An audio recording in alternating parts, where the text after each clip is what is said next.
The chamber fell silent as Kyle Bennett walked to the center platform. Every eye in the Galactic Council Hall focused on the human ambassador. Representatives from 14 different species sat in their elevated seats, looking down at him. They had always looked down at humanity. Kyle carried a single datapad in his hand. His face showed no emotion as he stopped at the speaking circle. The holographic projectors hummed to life around him, broadcasting his image to thousands of worlds across the galaxy. The United Earth government hereby withdraws from the Galactic Council, effective immediately, Kyle said. His voice was calm and clear. All treaties, agreements, and trade contracts are terminated as of this moment. The Zenthari representative rose from his seat, his forearms spreading wide in disbelief. This is madness. You cannot survive without the Council's protection. Kyle didn't respond to the interruption. He continued reading from his prepared statement. For 300 years, humanity has honored every agreement. We have shared our technology freely. We have mediated your conflicts. We have asked only for equal treatment under Council law. The Velcron ambassador clicked her mandibles together in what passed for laughter among her species. Equal treatment? You have been treated exactly as your development level warrants. You are children among ancients. We were children, Kyle said softly. We aren't anymore. He pressed a button on his datapad. The holographic displays around the chamber lit up with document after document. Secret Council protocols. Communications between member species. Evidence of technology theft. Records of deliberate trade manipulation designed to keep humanity dependent on Council markets. These documents show that the Council has systematically violated its own laws when dealing with human interests, Kyle said. You have stolen our patents and claimed them as your own. You have blocked our colony applications while approving similar requests from other species.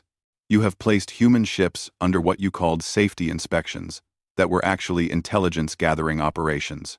The chamber erupted in protests and denials. Kyle waited for the noise to die down. He had expected this reaction. We are not asking for apologies, he continued. We are not asking for reform. We are simply leaving. All human personnel will evacuate Council space within 30 days. All human assets will be withdrawn. After that period, human territory will be closed to all Council vessels. You threaten us? The Zenthari representative's voice boomed across the chamber. Your tiny fleet against the combined might of the Council? Ja? Ja? Ja? Ja? Ja? No threat, Kyle said. Just information. Stay out of our space, and we will stay out of yours. It's very simple. He turned and walked toward the exit without waiting for dismissal. The Council had never formally dismissed human representatives anyway. It was one of 1,000 small insults that humanity had endured for centuries. Captain Lisa Morgan received the transmission while her ship was 3 weeks from the nearest human outpost. The Horizon was an exploration vessel, unarmed and lightly shielded. She read the orders twice to make sure she understood them correctly. All human ships are ordered to return to Sol System immediately. She read aloud to her crew. Evacuation protocols are now in effect. Her first officer, a young man named Danny Wright, looked confused. Evacuation? Are we at war? I don't think so, Lisa said slowly. But something big is happening. Start plotting a course home. Best speed. Across the galaxy, similar scenes played out on hundreds of human ships. Trading vessels turned away from alien ports. Diplomatic staff packed their belongings. Military ships formed protective screens around human colonies as civilian transports began loading evacuees. The Council species watched with growing confusion. Some laughed at what they saw as a childish tantrum. Others felt uneasy, remembering that humans had a reputation for careful planning. On the frontier colony of New Terra, Administrator Greg Palmer supervised the evacuation of 15,000 colonists. The settlement had taken 20 years to build. Now, they were abandoning it in less than a month. Why are we leaving? Asked one of the farmers, a woman named Helen Cruz, who had been born on New Terra. This is our home. Greg didn't have a good answer for her. His orders came from Earth with minimal explanation. But he had worked in government long enough to read between the lines. This wasn't panic. This was a plan being executed. We're leaving because we were told to, he said finally. And when this is all over, maybe we'll get to come back. Or maybe we'll build something better, somewhere else. The Velcron Collective sent observers to watch the human evacuation. They reported back with surprise. The humans weren't fleeing in chaos. Every movement was coordinated. Every ship had a designated route. Every colony had a timetable. They planned this. The chief observer reported. This withdrawal was prepared long in advance. The council began to worry. If humanity had been planning this for years, what else had they been planning? In the final week before the deadline, the last human diplomats left council space. Kyle Bennett was among them, traveling on a small courier ship. He looked back at the council headquarters one last time through the viewport. "Do you think they'll try to stop us?" asked his aide, a man named Chris Taylor. "Maybe," Kyle said. "But I don't think it will matter. By the time they decide what to do, we'll be gone." The ship jumped to faster-than-light speed, leaving council space behind. Kyle allowed himself a small smile. Phase 1 was complete. Now humanity would show the galaxy what they could really do when nobody was holding them back. The 30-day deadline passed. Every human had left council space. Every human colony, beyond Sol System's outer territories, had been evacuated. The borders of human space sealed shut. And then, silence. 6 months had passed since the last human ship crossed into Sol System. The Galactic Council chamber buzzed with nervous energy as representatives gathered for an emergency session. "Still nothing?" the Zenthari representative demanded. "No communications at all?" The communications officer, a small creature from the Pixian species, shook her head. "Every transmission we send into human space disappears. We receive no response, no acknowledgement, nothing. It's as if they no longer exist. But humanity did exist. The sensor readings proved it. Energy signatures from human worlds continued to register on long-range scans. The stars around Sol System showed the heat patterns of industrial activity. Humanity was there. They just weren't talking. Theranox, the lead scientist of the Velcron Collective, stood before the council with her findings. Her mandibles clicked nervously as she presented her report. "We sent our most advanced probe into human territory 3 weeks ago," she explained. "It was equipped with the latest stealth technology and shielding. It crossed the boundary of human space and simply vanished. No explosion. No debris field. No trace. One moment it was there. The next moment, our sensors showed nothing." "Malfunction?" suggested one of the smaller species representatives. "We sent 5 more probes," Theranox said quietly. "Different designs, different approaches, different entry points. All 5 vanished the same way. Whatever humanity has placed at their borders, it is far beyond anything we have encountered before." The council chamber fell into troubled silence. This was not the behavior of a species throwing a tantrum. This was something else entirely. Commander Paul Griffin sat in the control center of the Sol defense grid, watching his monitors with calm attention. Another probe had just crossed the boundary. The automated systems had dealt with it the same way they dealt with all the others. "That's the 8th one this month," said his second-in-command, a woman named Amy Brooks. "They're persistent. They're scared," Paul corrected. "They're trying to figure out what we're doing in here. And if they send something bigger than a probe," Paul smiled slightly, "then we'll find out if the new systems work as well as the engineers promised." He didn't have to wait long. 2 weeks later, the sensors detected a large vessel approaching human space. The computer identified it as a Zenthari battlecruiser, one of the most powerful warships in the Council fleet. The Eternal Judgment was on what its captain called a wellness check mission. In reality, everyone knew it was a show of force. The Council wanted humanity to see what would happen if they didn't start cooperating. Captain Vornath of the Eternal Judgment broadcast his message as his ship approached the boundary. Human vessels, this is the Zenthari battlecruiser, Eternal Judgment, operating under Council authority. We are entering your space to ensure the safety and well-being of human populations. Do not interfere. Paul watched the battlecruiser cross the boundary line. He made no move to transmit a warning. The automated systems had very clear instructions. The defense grid activated in less than a second. No visible weapons. No dramatic energy beams. The battlecruiser simply stopped existing. One moment it was there, a massive warship with a crew of 3,000.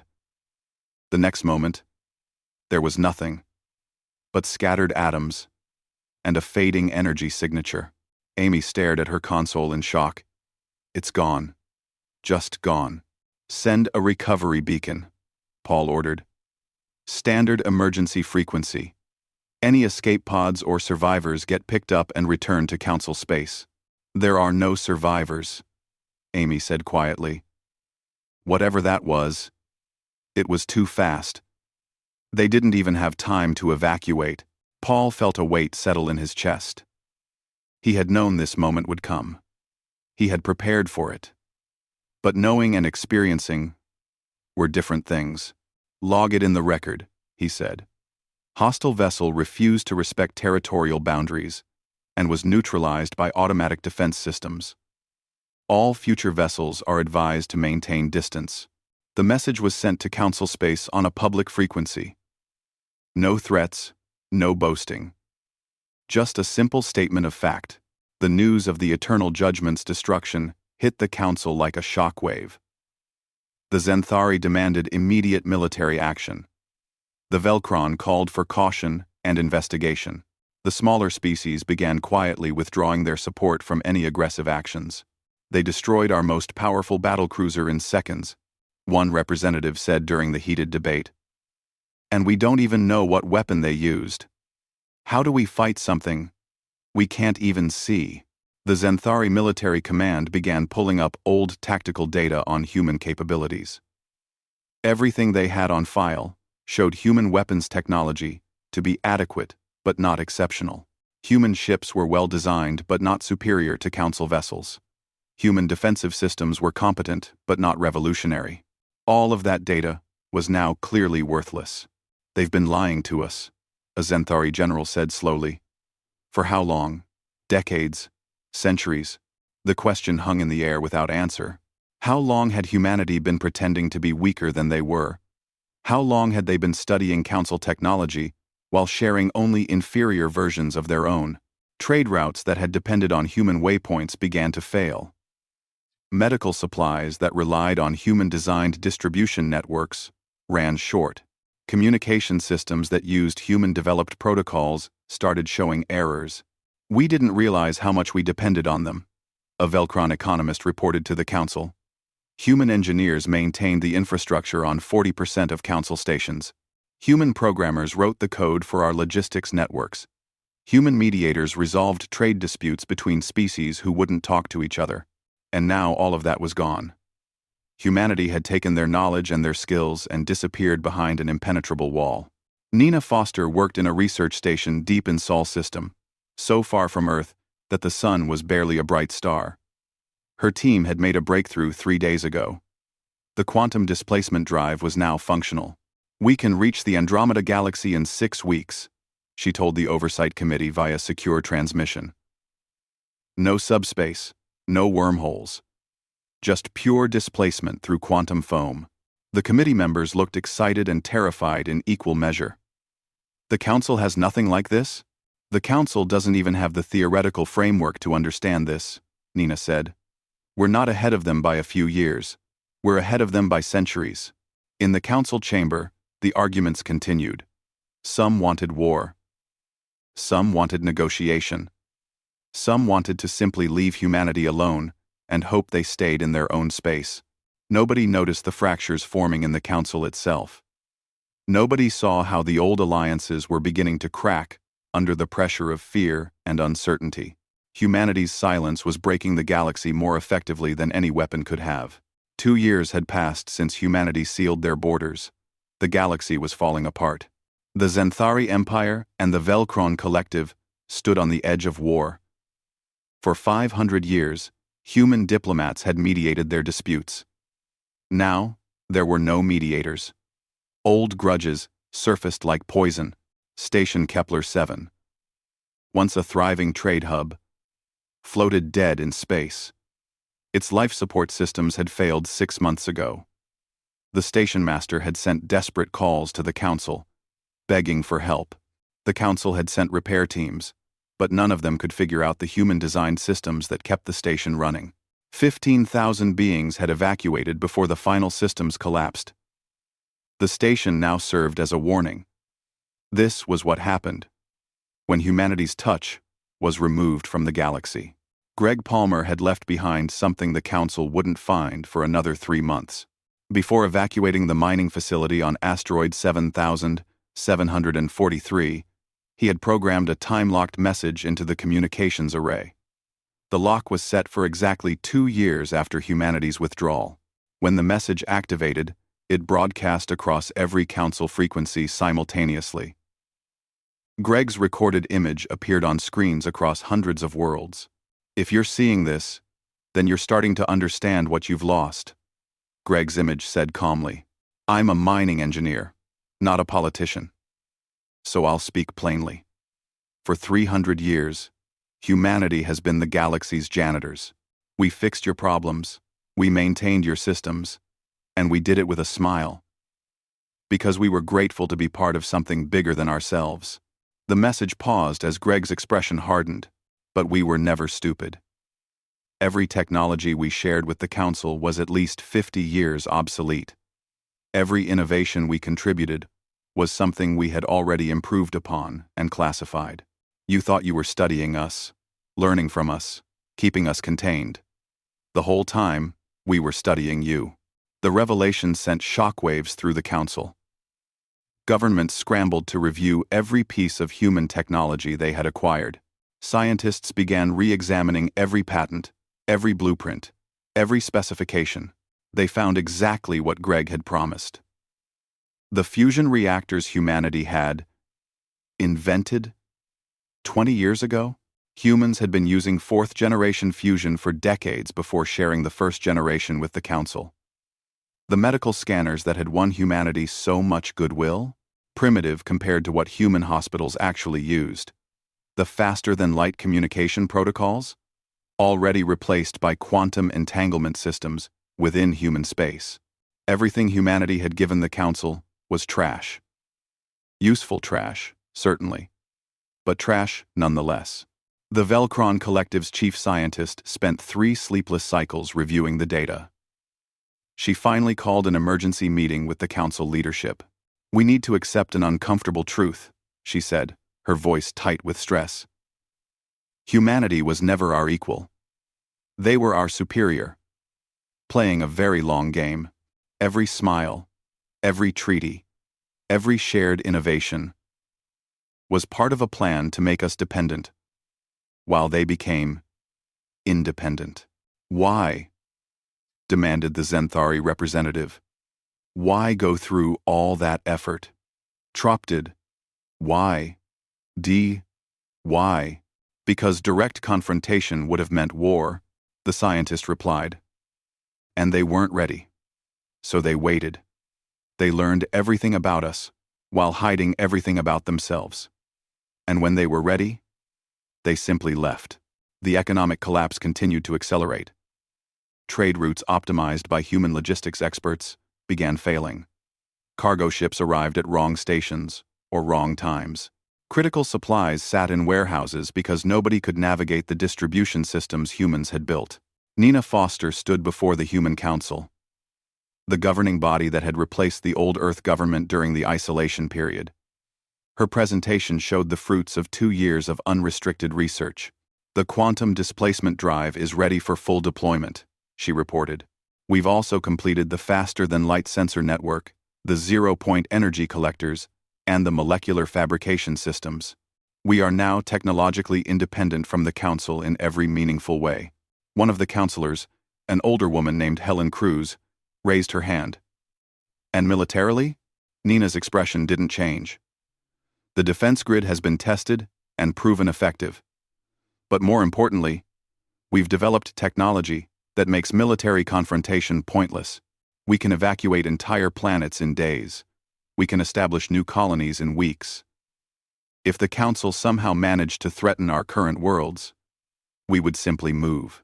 We've become impossible to pin down, another counselor said with satisfaction. We're not stronger than the Council. We're more flexible. Kyle Bennett, now serving as humanity's chief strategic advisor, added his thoughts. The Council is breaking apart. The Zenthari and Velkron will be at war within a year. The smaller species are forming their own alliances.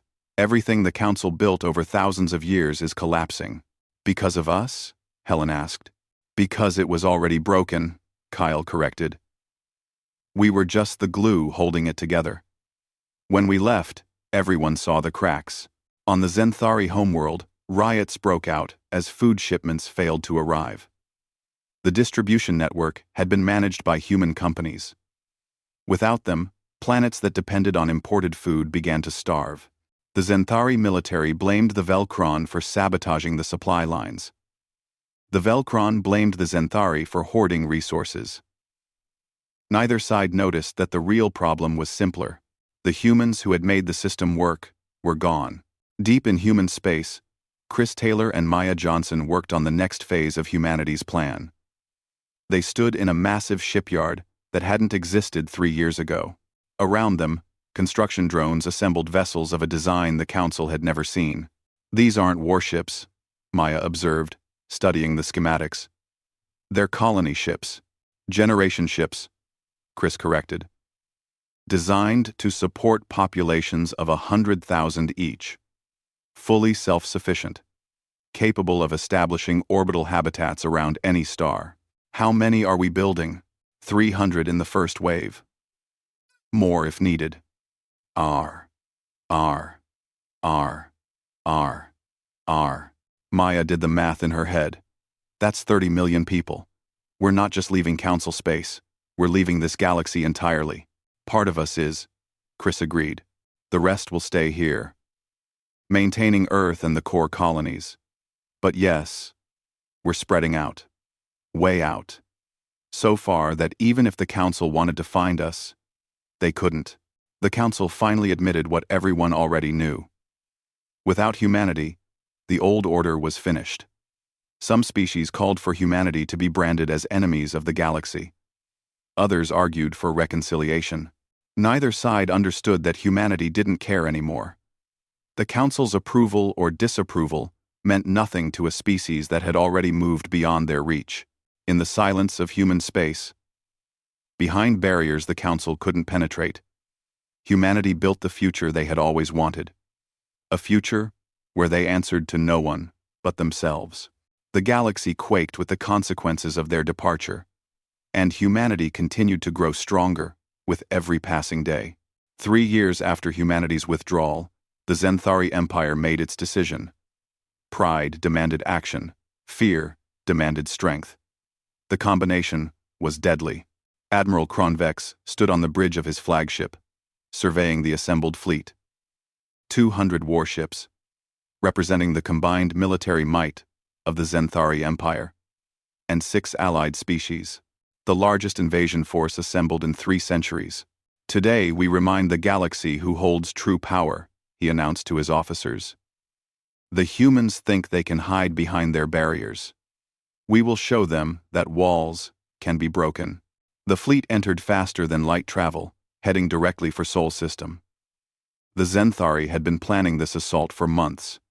Their best tacticians had analyzed every scrap of data on human defenses. They were ready for anything. They were not ready for what actually happened.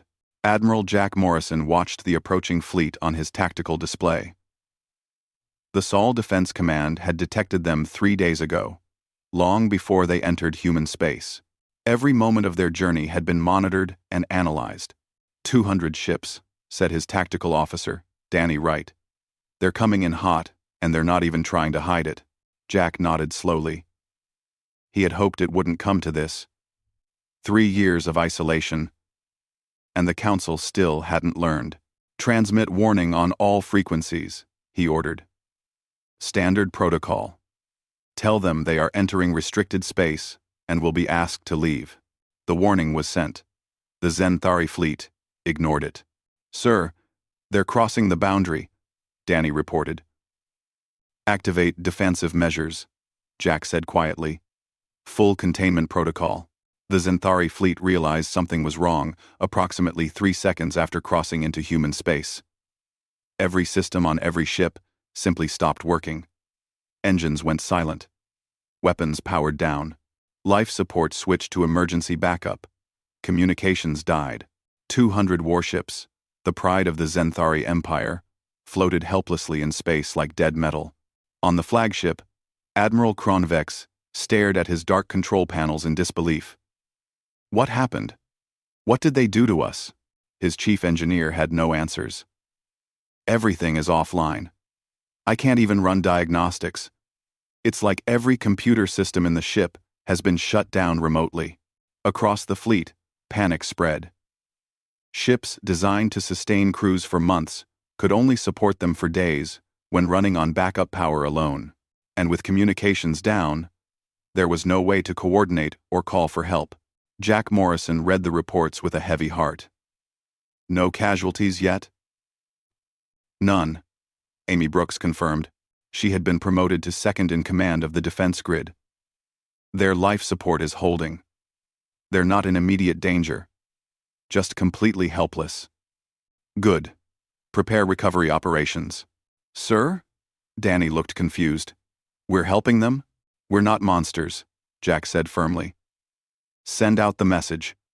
We're mobilizing rescue ships. Within an hour, human vessels began appearing throughout the disabled fleet.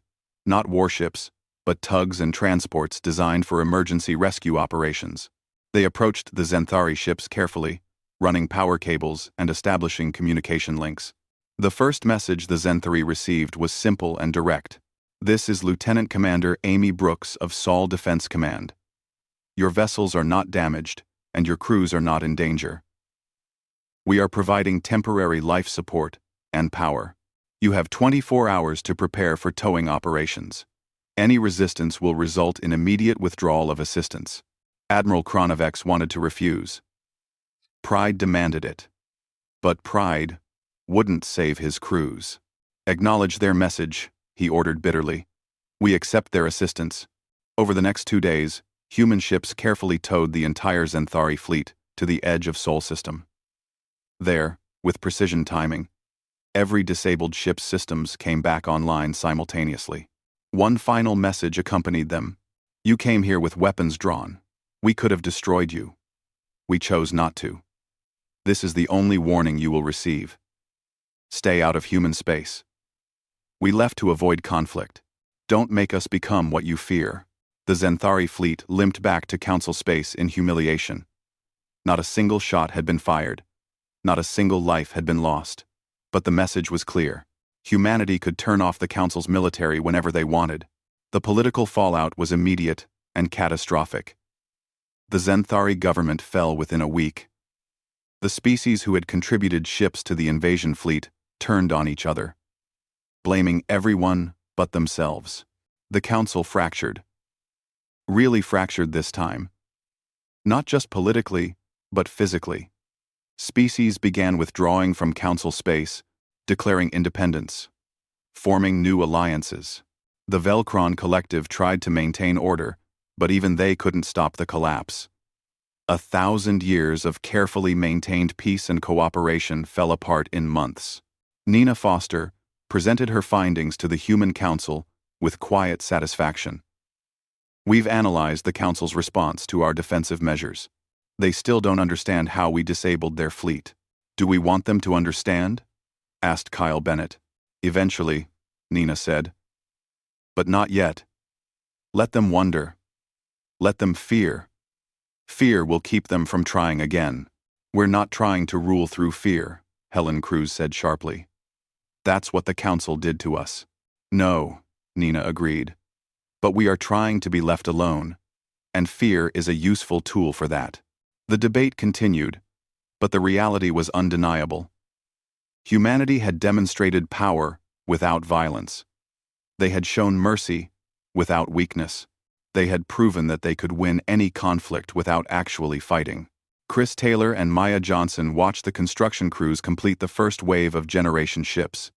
300 massive vessels, each capable of supporting 100,000 people indefinitely. First launch is scheduled for next month, Maya reported. Destination is Galaxy 7743, approximately 2 million light-years from here. Will we stay in contact? Chris asked. Quantum communication should work at any distance, Maya said. But they'll be independent, free to build their own society without any outside influence. Not the council's, not even ours. That's the point, Chris said softly. Real freedom means being free from everyone, including the people who love you. Back in council space, the arguments continued. Some species wanted to unite against the human threat. Others wanted to seek peace. A few radical groups suggested humanity was right, that the council had become corrupt and stagnant. The galaxy was changing. The old certainties were gone. And humanity, silent and watchful behind their barriers, continued to grow stronger. They had won without conquering. They had succeeded by simply refusing to play by rules they never agreed to. And the council, broken and confused, still didn't understand what had really happened. They thought humanity had attacked them. In reality, humanity had freed them from the illusion that the old ways could last forever. Whether the council species would thank them or hate them remained to be seen. 5 years after humanity closed their borders, Kyle Bennett returned to council space. But this time, everything was different.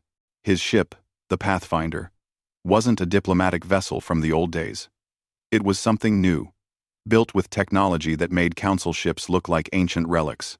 It moved through space in ways that violated everything the council thought they knew about physics. The former council chamber was nearly empty.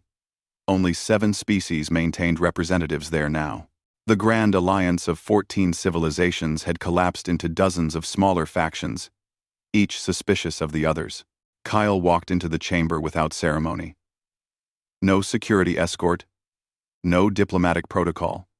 He simply appeared on the speaking platform, and the startled representatives scrambled to their seats. I bring an offer from humanity, Kyle said without preamble. The Velcron representative, one of the few who had maintained her position through the chaos, leaned forward. An invitation to what? To the future, Kyle said simply. He activated a holographic display that filled the chamber. 5 years ago, we left because the council could not or would not treat us as equals. We needed time and space to develop without interference. We've had that time. Now we're ready to share what we've found. The display showed star maps, but not of their galaxy. These were different galaxies. 7 of them, each marked with potential colony sites. We've discovered a method of travel that makes the old faster-than-light drives look like walking, Kyle continued. We can cross between galaxies in weeks. We've found 7 galaxies, with thousands of habitable worlds. Empty worlds, waiting to be settled. A representative from the Pixian species spoke up, her small voice carrying clearly. And you're offering to share this with us? Why? Because we learned something during our isolation, Kyle said. We learned that the problem was never cooperation. The problem was hierarchy. The council failed because it was built on the idea that some species were better than others. We're offering a different model. He changed the display to show a simple diagram. Multiple independent circles, connected by voluntary lines of cooperation. No councils, no empires, no species telling other species what to do. Just independent civilizations choosing to work together when it benefits everyone. You want to trade? Trade. You want to share knowledge? Share. You want to be left alone? That's fine too. The chamber erupted in questions and protests. Kyle waited patiently for silence. "I'm not here to argue or debate," he said. "I'm here to extend an invitation. Any species that wants to participate can send representatives to Sol System. We'll share the technology. We'll help establish new colonies in the new galaxies. All we ask is that you leave the old power structures behind. And if we refuse?" the Zenthari representative asked. He was a young officer, elevated to the position after the previous government fell. "Then you refuse," Kyle said with a shrug. "We're not forcing anyone. That's the whole point." Chris Taylor and Maya Johnson stood beside Kyle as the first alien delegation arrived at Earth.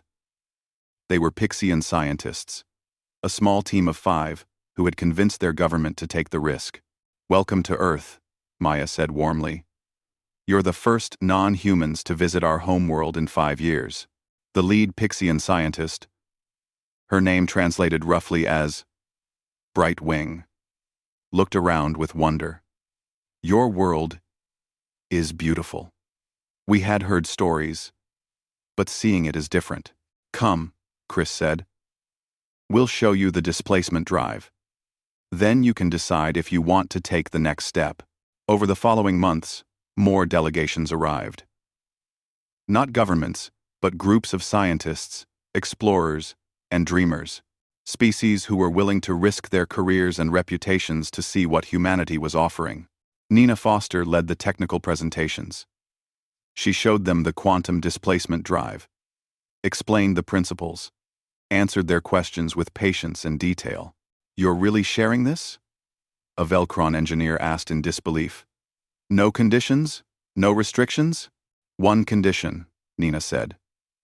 "Whatever you build with this knowledge, you use it to move forward, not to control others. We're not going to police you, but if you use our technology to build another council, another empire, we'll be disappointed." "That's it?"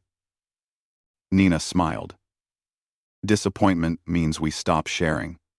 We have other technologies, other discoveries. We'll continue sharing with those who share our values. Those who don't will simply be left behind." It was a gentle threat, but an effective one. The promise of being excluded from future innovations was more powerful than any military force. The Zenthari Empire split into 3 separate nations. The Velcron Collective fragmented into independent worlds. The old council structures collapsed completely, but from the chaos, something new emerged. Groups of species who chose to work together without formal government. Trade networks based on mutual benefit, rather than treaty obligation. Research partnerships formed by scientists rather than politicians. Admiral Lisa Morgan stood on the bridge of the new Pathfinder, now designated as the flagship of the first Joint Exploration Fleet. Around her ship, vessels from 6 different species formed a loose formation. They were heading to Galaxy 7743, the first of the newly discovered galaxies to be opened for settlement. Not as conquerors or colonizers in the old sense, but as pioneers building something new. "All ships report ready," Danny Wright said from his position at Tactical. He had chosen to serve under Lisa when she was promoted to Admiral. "Then let's make history," Lisa said. "Engage displacement drive." The fleet vanished from their galaxy, reappearing 2 million light-years away in a matter of seconds.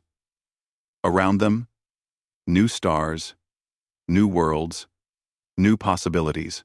On Earth, Helen Cruz addressed the Human Council with a report on the progress. 15 species have officially joined the new settlement program, she said. 30 more have sent observer delegations. The old council has effectively ceased to exist. "Are we worried about new power structures forming?" Kyle asked. "Always," Helen admitted. "But the difference is that now there's an alternative. If any species tries to dominate, others can simply leave. They have the technology to go wherever they want. That freedom is the best protection against tyranny." Greg Palmer, now serving as the administrator of the first joint colony in Galaxy 7743, sent his first report back to Earth. "The settlement is progressing well," Humans, Pixians, and Velcron are working side by side. There have been disputes, of course, but they're being resolved through discussion rather than imposed authority. Amy Brooks read the report and smiled. Messy and slow. That's democracy, I guess. Better than the alternative, Jack Morrison said. He had retired from military service and now worked as a civilian advisor on defensive systems. The council was efficient and orderly. It was also suffocating. Minus. The galaxy continued to change. Some species embraced the new model eagerly. Others resisted, trying to maintain the old power structures, but the old structures couldn't survive when their subject populations had the option to simply leave. 5 years became 10. The 7 galaxies humanity had discovered were now home to hundreds of new colonies. Mixed settlements, where different species lived and worked together without any overarching government. It wasn't perfect. There were conflicts, disagreements, even violence sometimes. But there was also growth, innovation, and freedom. Kyle Bennett, now elderly and serving as humanity's chief historian, recorded his final thoughts on the Great Transition. "We didn't set out to destroy the Council," he said, into the recording. "We just wanted to be free. But in freeing ourselves, we showed everyone else that freedom was possible." The Council collapsed because it was built on a lie. The lie that some species needed to rule over others for the galaxy to function. He paused, choosing his words carefully. "What we've built isn't perfect. It's chaotic and uncertain. But it's real. And it's ours. Not humanity's alone, but belonging to everyone who chose to step away from the old ways and build something new." End quote. To one. End quote. To one. To one. The recording ended. Kyle saved it to the archives and looked out at Earth. Still beautiful. After all these years, humanity's silent exit had shattered the Council. But from those shattered pieces, something better had emerged. Not an empire or an alliance, but a network of free civilizations choosing cooperation over coercion. The galaxy had quaked, but it had survived, and it was stronger for it.